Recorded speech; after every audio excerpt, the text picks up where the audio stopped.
Se você der uma olhada em um mapa mundi, vai ver que o extremo sul da Europa e o extremo norte da África estão praticamente se tocando. E ao olhar mais detalhadamente, vai ver que esses continentes são separados por um trecho de mar conhecido como Estreito de Gibraltar. Mas no seu ponto mais estreito, entre Point Marroquí na Espanha e Point Siris no Marrocos, o estreito tem apenas 14 km de largura. E curiosamente, nenhuma ponte jamais foi construída para conectar os dois continentes. Isso é especialmente intrigante quando você considera que existem mais de 50 pontes ao redor do mundo que cobrem distâncias maiores que essa do Estreito de Gibraltar. A grande ponte Danian Kunshan, a maior do mundo, tem 164 km de extensão, o que a torna mais de 11 vezes mais longa que a largura desse trecho de mar. E em outros lugares da Terra, existem mais 10 pontes que se estendem por mais de 14 km inteiramente sobre a água. Então, o que acontece aqui? Por que nenhuma ponte foi construída entre a Europa e a África? Bem, apertem os cintos porque a gente vai descobrir como navios de grande porte, ondas violentas e até algumas orcas ameaçadoras impediram que uma ponte entre Europa e África fosse feita.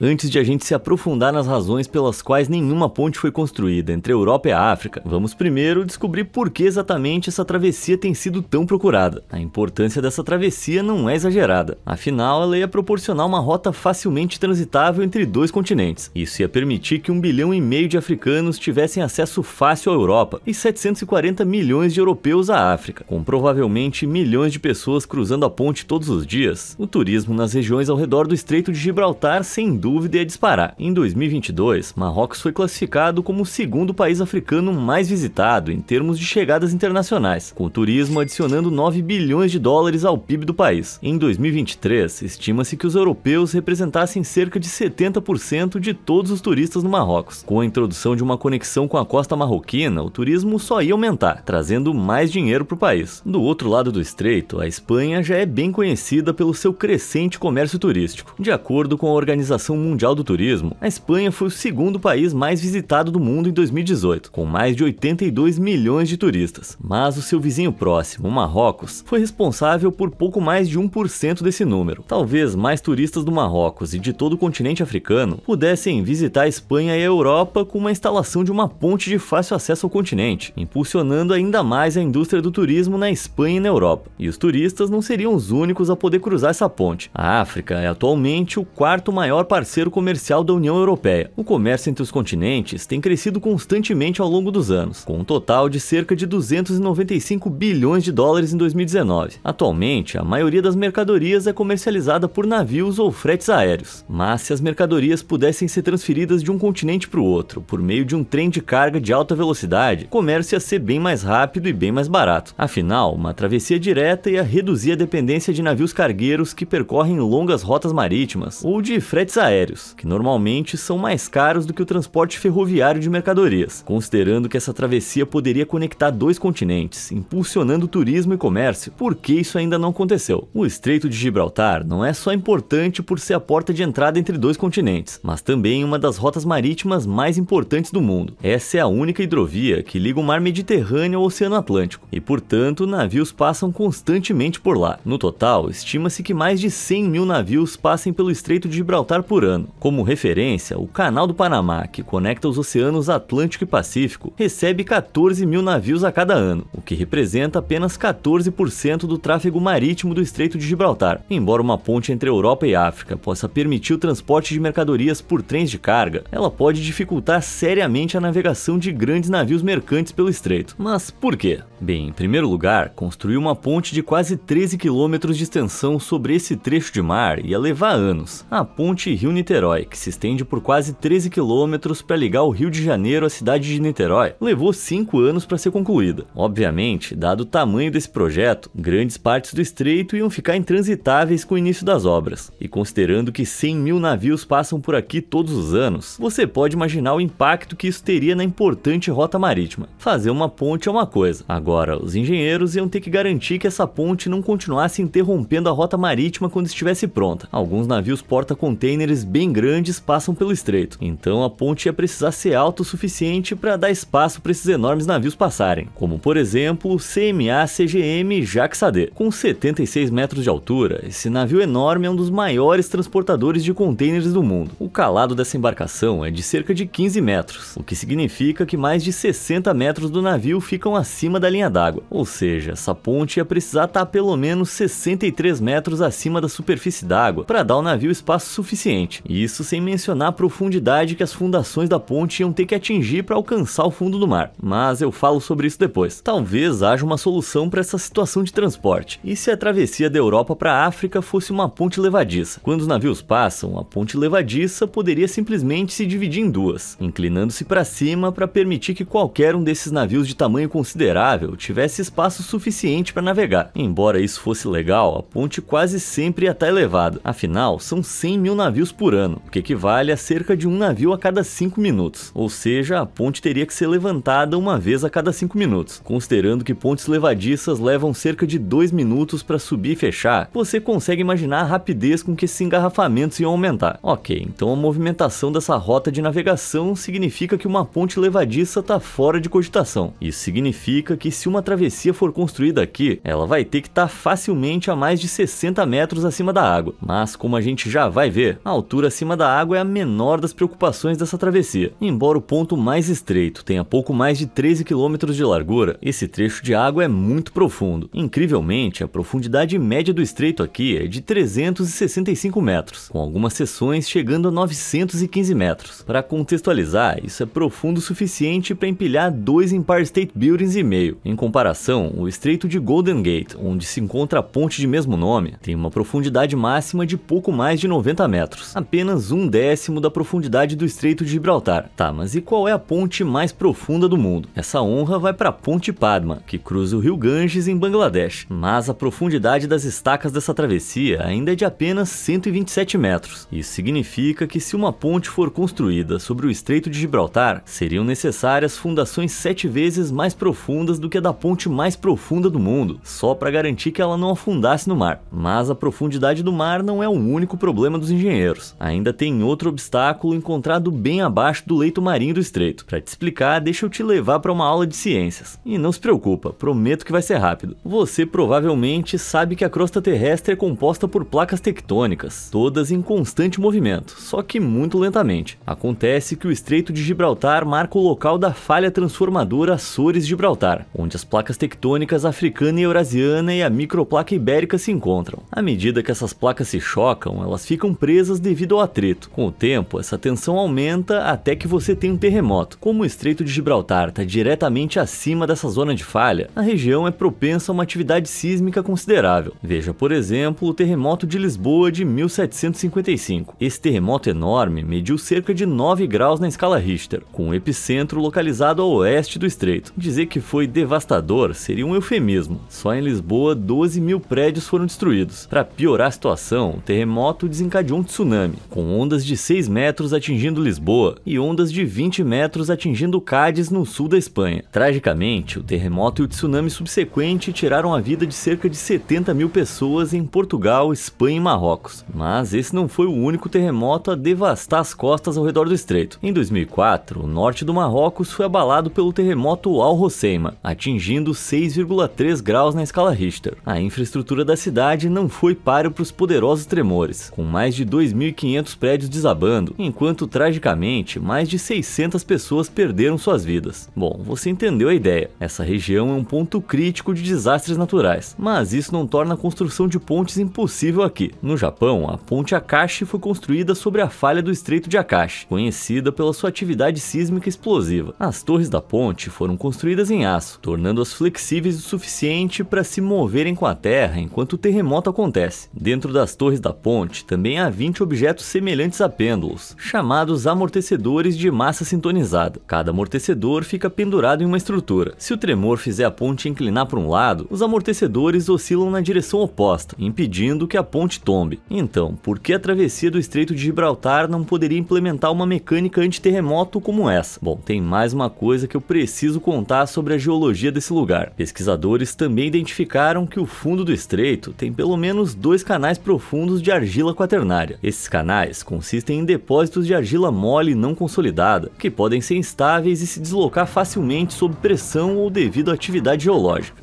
Parece que esse não é o melhor lugar considerando o passado sísmico do estreito. Portanto, essa travessia não só teria que ter pelo menos 13 km de extensão, como também precisaria ter fundações de 915 metros de profundidade e de alguma forma ser a prova de terremotos, apesar do canal instável em que seria construída. Como você provavelmente já deduziu, um projeto desse tamanho não seria nada barato. Para referência, a ponte Hong Kong-Zhuhai-Macau, um sistema de ponte-túnel de 55 km que conecta Hong Kong, Macau e a China, custou 18 bilhões de dólares. Ok, a travessia da Europa para a África não precisa ter 55 km, mas considerando a profundidade das fundações e a necessidade de ser a prova de terremotos, provavelmente vai chegar a um valor semelhante. Embora fosse legal fazer uma curta viagem de 13 km de um continente para o outro, com uma conta assim tão alta, não é de se surpreender que as obras dessa travessia nunca tenham começado. Além disso, não é como se não tivesse outros jeitos de atravessar o mar. Várias balsas passam pelo estreito todos os dias, com 2 rotas entre Tarifa e Tanger, além de Algeciras e Tanger Médio. E para quem sofre de enjoo, também é fácil atravessar o estreito de avião. Aliás, tem cerca de 1000 voos da Europa para o norte da África todos os dias. Embora uma ponte tornasse o acesso da Europa à África ainda mais fácil, eu não tenho certeza se vale tantos bilhões, considerando que dá para atravessar facilmente o estreito de balsa ou avião. Ok, então uma ponte aqui seria incrivelmente difícil e cara de construir. Só que esses não são os únicos fatores que impedem o projeto. A ponte cruzaria da Espanha para o Marrocos, o que significa que os dois países teriam que cooperar no planejamento, construção e finanças do projeto. Mas infelizmente, esses dois países nem sempre estiveram nas melhores condições. Para explicar o porquê, é só olhar para as cidades de Ceuta e Melilla no norte do Marrocos. Embora as duas estejam localizadas no norte da África, essas cidades são territórios espanhóis. Ceuta foi capturada pelos portugueses em 1415, antes de ser cedida à Espanha em 1668. Já Melilla foi conquistada pelos espanhóis em 1497. Mesmo no sul do Marrocos, Ifni foi conquistada pela Espanha em 1860. Como você pode imaginar, a maioria dos marroquinos não está muito satisfeita com a Espanha ter territórios no seu próprio país. Após a independência do Marrocos em 1956, os marroquinos buscaram recuperar territórios que consideravam pertencentes ao Marrocos. Especificamente, manifestações violentas contra o domínio espanhol eclodiram em Ifni no ano de 1957. Em pouco tempo, as forças espanholas reagiram, dando início à Guerra de Ifni. O conflito durou 8 meses, resultando em mais de 700 baixas do lado espanhol e cerca de 1000 do lado marroquino. Felizmente, as hostilidades cessaram em abril de 1958, com a assinatura do Tratado de Angra de Sintra, quando a Espanha cedeu seu território no sul do Marrocos. Mas até hoje a Espanha mantém os seus territórios de Ceuta e Melilla no norte. Não é surpresa que o Marrocos acredita que as cidades têm que ser devolvidas ao seu legítimo proprietário. Por outro lado, a Espanha rejeita qualquer conversa sobre negociação nas cidades. Em vez disso, eles insistem que as duas cidades são espanholas há séculos e são parte integrante do Estado espanhol. Quem sabe a quem os territórios vão acabar pertencendo no futuro. Uma coisa é certa, esses dois países não se entendem. E como se isso não fosse complexo o suficiente, também tem a pequena questão de Gibraltar. Localizada na costa sudeste da Espanha, Gibraltar é um território ultramarino britânico. Foi capturada em 1704, durante a Guerra da Sucessão Espanhola, com a coroa espanhola cedendo formalmente o território à Grã-Bretanha em 1713. Hoje, para o grande desgosto da Espanha, Gibraltar permanece britânica. Embora a ponte fosse provavelmente feita a oeste de Gibraltar, ela obviamente ia atravessar o estreito, e considerando que a Grã-Bretanha controla parte dessas águas, ela ia querer ter voz ativa em qualquer assunto. Devido à escala do projeto, a cooperação entre todos os países envolvidos seria fundamental. Talvez se a Espanha devolvesse Ceuta e Melilla ao seu legítimo proprietário, e o Reino Unido fizesse o mesmo com Gibraltar, isso poderia melhorar as relações. Mas se isso vai acontecer no futuro, ninguém sabe. Uma coisa é certa, se uma ponte grande e imponente for construída entre Europa e África, ela vai precisar da cooperação e do trabalho em equipe de todos os países envolvidos. Se tudo isso não bastasse para te convencer do porquê nenhuma ponte foi construída sobre o estreito, tem algumas teorias mais sombrias e perturbadoras que vão deixar você noites sem dormir. Para alguns teóricos na internet, algumas criaturas nesse trecho do mar tornam qualquer construção aqui bem arriscada. Em maio de 2023, uma tripulação de marinheiros experientes apreciava o pôr do sol enquanto navegavam pelo estreito. Então, de repente, sentiram um golpe poderoso vindo do casco do navio. Ao olharem para o mar, ficaram chocados ao ver que o leme do navio tinha sido arrancado, e a culpa era de um grupo de orcas que atacou violentamente seu barco. Em pouco tempo, a embarcação começou começou a ser invadida pela água e afundar. Embora os passageiros tenham sido trazidos à costa por um barco de resgate, eles ficaram muito abalados com o incidente. Mas, surpreendentemente, essa não é a primeira vez que orcas barulhentas causam problemas no estreito. De fato, desde maio de 2020, pesquisadores documentaram cerca de 700 incidentes de orcas colidindo com barcos por aqui. Mas o que torna esses animais tão agressivos? As teorias variam desde escassez de alimentos, com as orcas vendo os barcos como competidores por banquetes de peixes, até hipóteses de que esses mamíferos enormes simplesmente afundam barcos para se divertir. Sem surpresa, isso torna a construção de uma ponte nessas águas cheias de orcas ameaçadoras um desafio, especialmente considerando que essas feras podem crescer mais de 9 metros de comprimento, nadar 56 km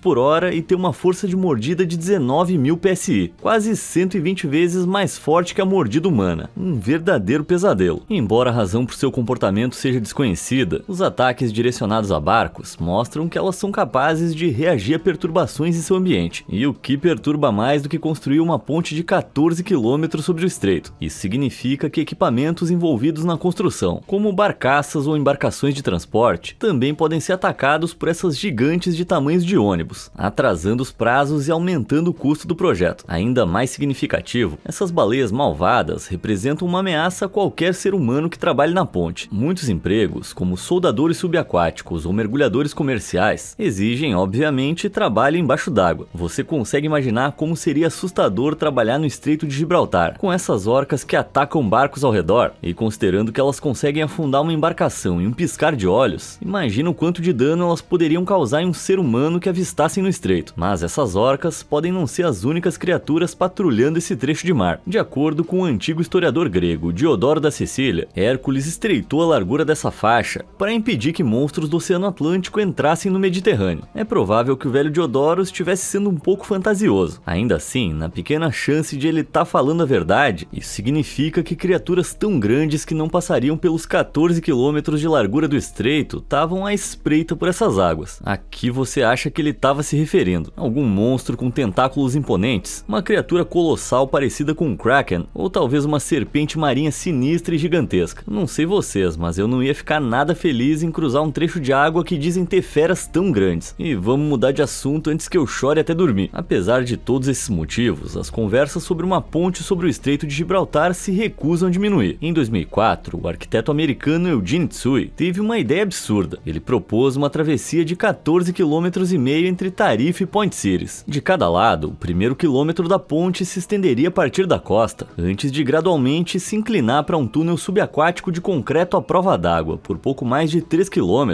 a uma profundidade máxima de 198 metros. Isso tornaria a ponte dele profunda o suficiente para evitar obstruções de navios, mas ainda bem mais rasa que o fundo do mar de 915 metros. Enquanto os navios navegam acima, o túnel teria centenas de veículos circulando por ele. Com 24 faixas, carros, ônibus e até trens poderiam passar rapidamente sob as ondas do estreito. Após alguns quilômetros, o túnel se inclina para cima, encontrando, para minha surpresa, uma ilha flutuante de quase 5 km de largura no meio do estreito. Mas calma que é só o começo. A ilha teria um resort, um teatro e cerca de 150 turbinas eólicas. E como se isso não fosse impressionante o suficiente, as turbinas eólicas seriam complementadas por 80 turbinas subaquáticas embaixo da ilha. Segundo Eugene, a ponte geraria energia renovável suficiente para abastecer a cidade de Cádiz, no sul da Espanha, bem como todo o Marrocos. Melhor ainda, com base na geração de energia elétrica que a ilha produziria, a ponte logo ia recuperar o seu custo de 10 bilhões de dólares. Por mais incrível que pareça, eu duvido que 150 turbinas eólicas e 80 turbinas subaquáticas consigam abastecer o Marrocos, uma nação com quase 40 milhões de pessoas. Afinal, pessoas estimam que seriam necessárias cerca de 48.000 turbinas eólicas para abastecer o Reino Unido, cuja população é apenas 30 milhões a mais que a do Marrocos. De qualquer forma, a ideia ambiciosa de Eugene certamente tornaria a viagem pelo estreito divertida, gerando eletricidade, servindo como destino turístico e tudo isso sem precisar de fundações profundas para a ponte. Apesar disso, não tenho certeza do quão realista um projeto assim é. Tipo, como é que uma ilha de quase 5 km de largura ia flutuar? E como exatamente um enorme túnel de concreto se mantém a uma profundidade de aproximadamente 200 metros sem acabar afundando? Isso sem falar em como essa coisa ia resistir a um terremoto. Mas e se houvesse outra forma de atravessar esse estreito? Digamos um túnel que passasse por baixo do fundo do mar. Já em 1930, 1930, a Espanha propôs a construção de um túnel subaquático aqui, permitindo que veículos cruzassem com segurança entre a África e a Europa. Mas pesquisadores que inspecionaram o estreito descartaram essa possibilidade. O fundo do mar era feito de rocha extremamente dura, tornando impossível a perfuração de um túnel. Para contornar isso, um engenheiro sugeriu fixar um túnel de concreto pré-fabricado ao fundo do mar, com cabos de alta tensão super longos. Mas não é de surpreender que, considerando que estávamos na década de 30, o plano tenha sido considerado extremamente difícil e fora da realidade. Embora essa conversa sobre o túnel possa parecer fantasiosa, não seria o primeiro túnel construído conectando dois países. O Túnel da Mancha, que liga o Reino Unido e a França, foi inaugurado em 1994, custando cerca de 30 bilhões de dólares. O túnel tem 48 quilômetros de extensão, o que o torna mais de 3 vezes o comprimento de qualquer travessia potencial entre Europa e África. Mas então, como é que esse túnel recebeu sinal verde? Bom, para começar, o Canal da Mancha só desce até 76 metros no seu ponto mais profundo, menos de 1/10 da seção mais profunda do Estreito de Gibraltar. Além disso, o fundo do mar do canal é feito de giz, tornando a construção de túneis mais fácil em comparação ao fundo do mar do Estreito de Gibraltar. Por décadas, as conversas sobre túneis diminuíram, isso até 1979, quando Espanha e Marrocos concordaram em realizar estudos sobre a viabilidade de um túnel sob o estreito. Eles criaram a Ligação Fixa Europa-África do Estreito de Gibraltar. Ela consistiria em uma ferrovia que percorreria mais de 800 quilômetros, de Madrid, na Espanha, a Casablanca, no oeste do Marrocos. E o mais importante é que na metade da jornada, o túnel passaria pelo Estreito de Gibraltar. Engenheiros recomendaram que, se um túnel fosse construído, ele não deveria ser no ponto mais estreito, mas sim deslocado para o oeste, entre Tarifa e Tanger. Isso significaria que o túnel teria que atravessar 27 quilômetros de água, tornando cerca de 2 vezes o comprimento de qualquer travessia em uma seção mais estreita. Mas nessa rota revisada, o túnel teria uma profundidade máxima de 457 metros. Embora ainda seja cerca de 6 vezes mais profundo que o Túnel da Mancha, ainda é apenas metade da profundidade da travessia mais estreita. Por mais promissor que pareça, para que esse túnel se materialize, os engenheiros ainda vão ter que superar o fundo do mar extremamente duro, além do problema constante dos terremotos. Como resultado, pouco foi feito para tornar esse túnel realidade, mas isso pode mudar em breve. Em 2023, Portugal, Espanha e Marrocos foram escolhidos como países sede da Copa do Mundo de 2030. A competição vai marcar o centenário da Copa do Mundo e pela primeira vez vai ter 3 países e 2 continentes sediando o torneio. Sem dúvida, os torcedores vão querer viajar entre Portugal, Espanha e Marrocos para assistir aos jogos da maneira mais rápida e eficiente possível. E quem sabe, talvez essa seja a motivação que esses países precisam para construir o túnel. Em junho de 2023, a Espanha investiu cerca de 2,5 milhões de dólares em um estudo de projeto para o túnel proposto. Eles divulgaram que a ligação ferroviária poderia transportar até 12,8 milhões de passageiros entre os 2 continentes por ano. Além disso, vai levar apenas 5 horas para ir de Madrid a Casablanca, 7 horas mais rápido do que ir de carro e balsa. Depois de quase 100 anos de discussão, será que aquela ilusória travessia da Europa para a África finalmente vai se concretizar? Com as negociações entre Espanha e Marrocos sobre a construção de um túnel sob o estreito em andamento, será que finalmente vamos ter uma travessia de um continente ao outro no futuro? Uma coisa é certa, pelo menos por um bom tempo ainda, nada de pontes por aqui. E isso é tudo por hoje. Antes de ir embora, me conta aí qual você acha que é o principal motivo para que nenhuma ponte tenha sido construída entre Europa e África. E você acha que a gente vai ter essa travessia no futuro? Comenta aí embaixo e até a próxima!